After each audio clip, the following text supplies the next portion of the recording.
Hello and welcome to another edition of Convict Inc. I'm your host, Robert Rosso. If you have not subscribed to this channel, please do so. If you like this video, please push like and share with your family, friends, neighbors, enemies, etc. Yes, I put a video out moments ago. I'm going to go ahead and go up with this one too. The other one for sure is not going to be monetized. This one should be, but you know, so anyway, I'm going to put this up. I just ran across an old letter, an old article that I wrote, and I said I'm going to do this right now too. I've been talking about corruption in the Bureau of Prisons amongst the executive staff. In 2012, November, I was transferred from Butner FCI 2 to FCI Terre Haute. The reason had everything to do with me writing articles that prison officials found unfavorable. Terre Haute, FCI Terre Haute, for you that don't know, has what's called the Communications Management Unit. And that is a unit that people who write things that the Bureau of Prison officials do not like can be placed. They have terrorists there. American Taliban, John Walker Lynn was there. Stu Nazet, a former NASA scientist. And a lot of people that are so-called Muslims terrorists. They call it Little Gitmo, by the way. Anyway, they sent me to Terre Haute saying, look, if you keep writing, we're just going to walk you from this block. They put me in C block, by the way, to D block, which was right next door to the I thought it was a B busting here, to the Communications Management Unit. And it is some kind of a B. Anyway, so it was a soft threat. When I was interviewed by staff, when I entered the prison, they gave me basically guidelines. They told me not to write about prison conditions in that prison, not to write about staff in that prison, and not to just, basically beat up on the Bureau of Prisons. Enter this letter. So this was, article. This was written on January 4th, 2013. So I'd been there about 2 months at the time. The article is titled, BOP Warden Busted for Drunk Driving, and Police Try to Cover It Up. This is all a true story, by the way. So, before I go any further, this article, which I was trying to put on Vice, I believe, or Guerrilla Convict, I'm not sure, this letter was rejected, meaning I was on full communications monitoring. All my telephone calls were monitored, my letters coming in were monitored, and my emails going out and coming in were monitored. I would send things via email. So I can write an article and have it on the internet within minutes, as long as I had somebody outside helping, which I did. This was stopped. So the way it works when you're on communication monitoring or SIS communication monitoring is you send it out, and then, a couple times a day, SIS will come and look at the emails and see if the email should be rejected or go out. They rejected this article, by the way. They told me that I could not send it out because I was incarcerated, but I am no longer incarcerated. So here we go. A federal warden, now, a lot of sarcasm, so this is, matter of fact, this was going to be on Guerrilla Convict. So you can see slander, sarcasm, but it's, anyway, it was my style of writing at times.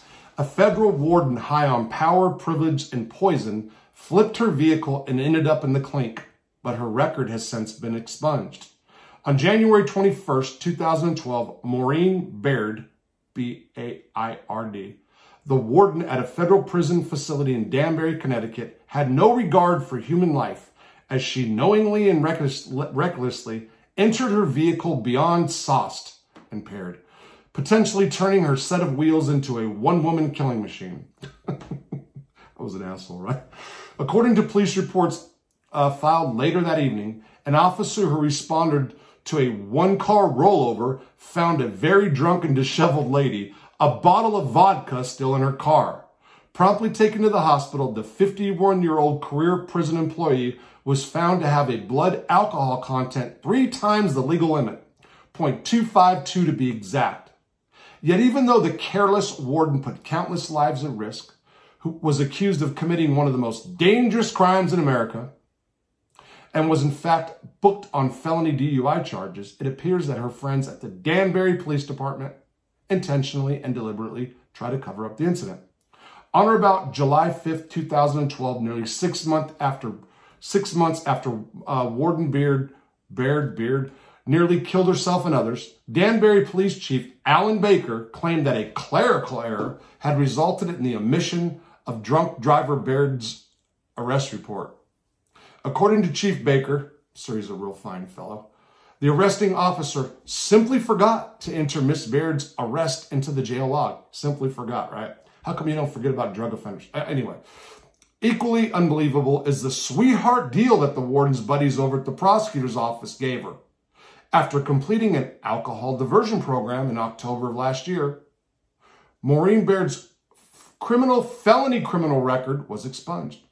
Meanwhile, in the same prison system in which Maureen Baird has made a nice career for herself, there is no alcohol diversion program available for inmates who possess, use, or manufacture alcohol.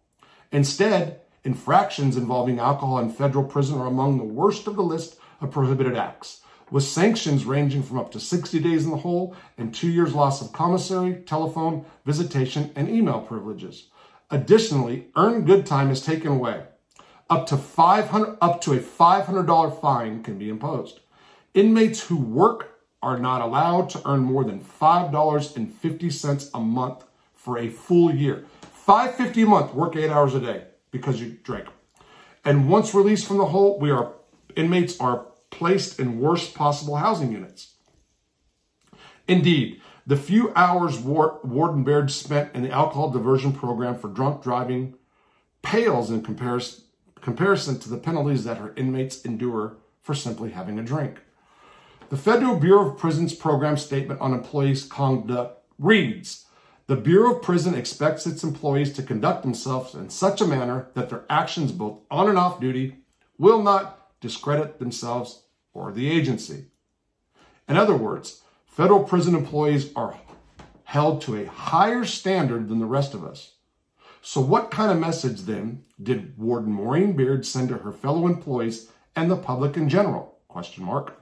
Moreover, what kind of message did the Danbury Police and the prosecutor's office send us all when the former tried to conceal her crime and the latter helped erase her crime? Actually, the message was loud and clear. Privileged and powerful people who work for the government are above the law. Privileged and powerful people who work for the government need not follow the laws of us commoners. And privileged and powerful government workers belong to a special clique, a group reminiscent to the Kremlin. In simple terms, the message these law enforcers sent to us all was, fuck you. Pretty clear, right? Pretty sick. I might have wrote, did a little bit of slanderous writing and stuff. But think about that. She kept her job.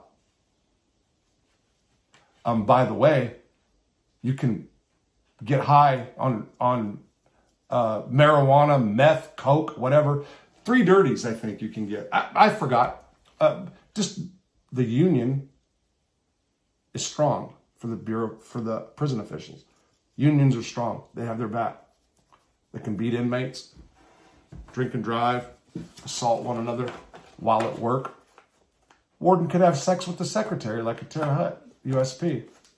He can retire. The husband can punch him in the mouth. The secretary's husband could punch him in the mouth. The warden, the associate warden, I'm sorry. And everybody has their job. It's all good. It's all good. I know there's people out there that don't care. Prisoners are scumbags. Doesn't matter. Should be on bread and water. Shouldn't have any privileges. Shouldn't do nothing. Shut the fuck up. I know. I get it. And that's why our recidivism rate is so high in this country. Because that's what people believe. Have a good one.